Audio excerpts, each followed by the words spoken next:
Morning time, my peeps. Yeah, give thanks for a beautiful day on top of the earth. I big up Father God for the preservation of life. I big up all my subscribers. I big up all my friends and family in the diaspora. We support the Yardman Second Chance channel. Saying and keep on watching the ads so the channel can grow. Well, today we see where a Jamaican ex-policeman were convicted in the US for drugs running. He was a drug kingpin. Seeing and him amass a whole heap of property and wealth. Seeing, and I see where the court him appeal for try keep him property them, but him lose him property. Seeing? So we're going to listen to this report about what happened to this gentleman. Back in November 13, 2022, Jamaica's second highest court has turned away a last gap attempt by a convicted drug boss to hold on to his portfolio of assets worth over 500 million. And we're talking about Andrew Hamilton. The Court of Appeal on Friday refused an application by lawyers for Andrew Hamilton for leave to challenge a forfeiture order made by the Supreme Court on July 8 that handed possessions of the assets to the government. An application for the forfeiture order to place and hold was also refused, according to the ruling by a panel of 3 judges.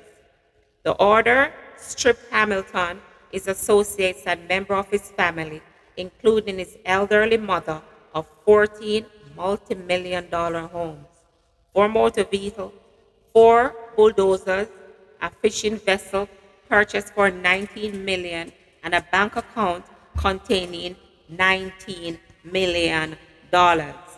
Some of the assets have already been transferred to the states. I guess he thought he could have gotten away with this.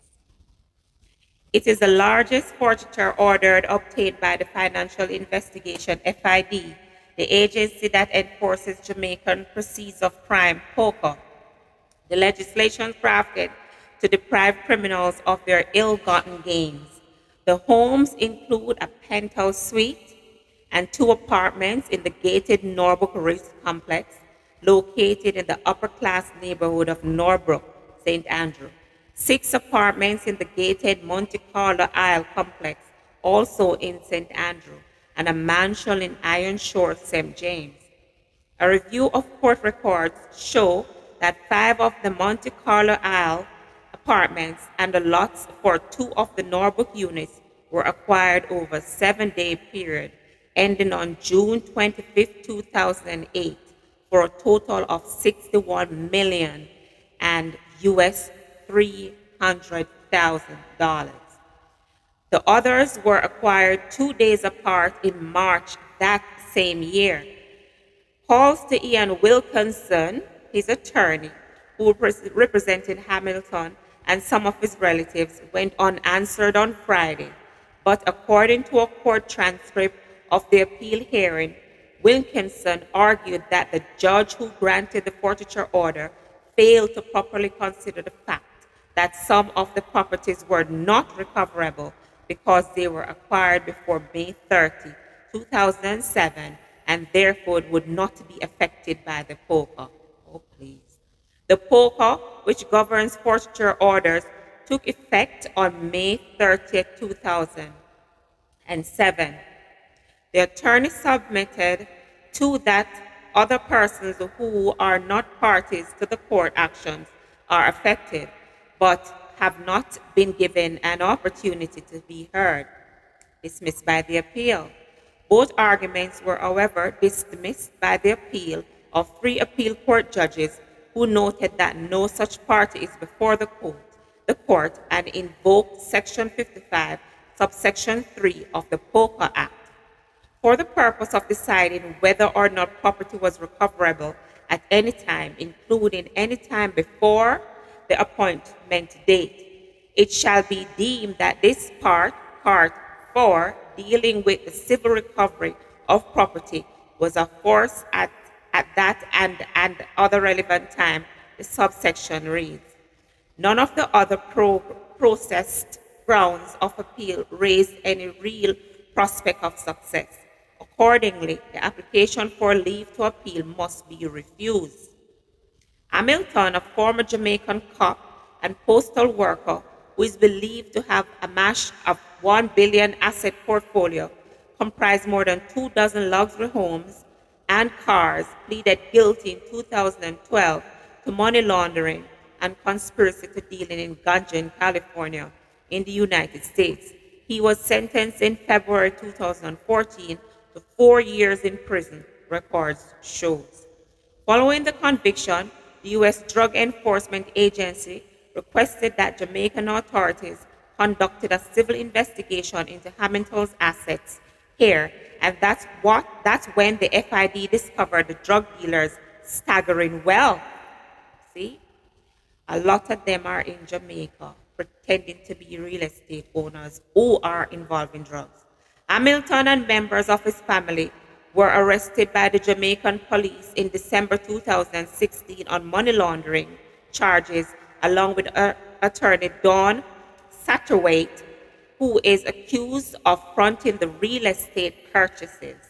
The case is continuing. Yeah, me peeps.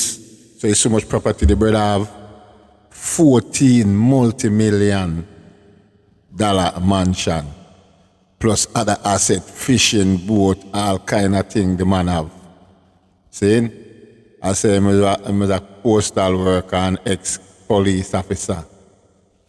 But him do them hustling there in America. America can't find him property them, so they link Jamaica. And Jamaica, them hold on pan most time property left one, which is a multi-million property in a Mandeville. I'm a try to hold on pan that.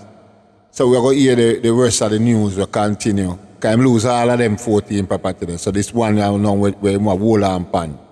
We're going to hear what happened to it. Right? So you see, the drugs thing not really pay. Because I want to lose everything, brother. Listen this. Continuing with the news regarding Andrew Hamilton. This news is taken from The Gleaner, published November 26, 2023. Law enforcement topples vast empire of cop-turned drug dealer. It took investigators 15 years to unravel his complicated scheme. He tried so hard to keep his assets out. A palatial house, which means luxurious, spacious house, valued at US 1.55 million, or approximately Jamaican 230 million, is among the last remaining assets. Billionaire drug dealer Andrew Hamilton has been ordered to turn over to the government, and already the Assets Recovery Agency, ARA. So you see, even though he's trying to keep this one property, it was ordered to be turned over to the government. Yeah, my peeps. So you see, him finally lose all his property. Jano. That's with the drugs thing, you know. It not really pay, brother. See? Because me try a thing in it and me lose all of my little thing them, but me try in it. And you don't know. The man here kingpin in it and lose all his property, 14 mansion. Man have all 6 in a one gated community. Narbrook, St. James, Mandeville, the last one where him have a Mandeville there for 1.8 million US, he may not lose it. You see? So you see, them things don't really work out tonight. Better you just go and do your local work and thing, and because he was police officer, you know. And him left and jump in the fast lane. And you see, if he was police officer, he would have him house by now and have him vehicle him. I even see them confiscate this Benz here, brand new. The amount of vehicle where man have. You know, so him lose everything.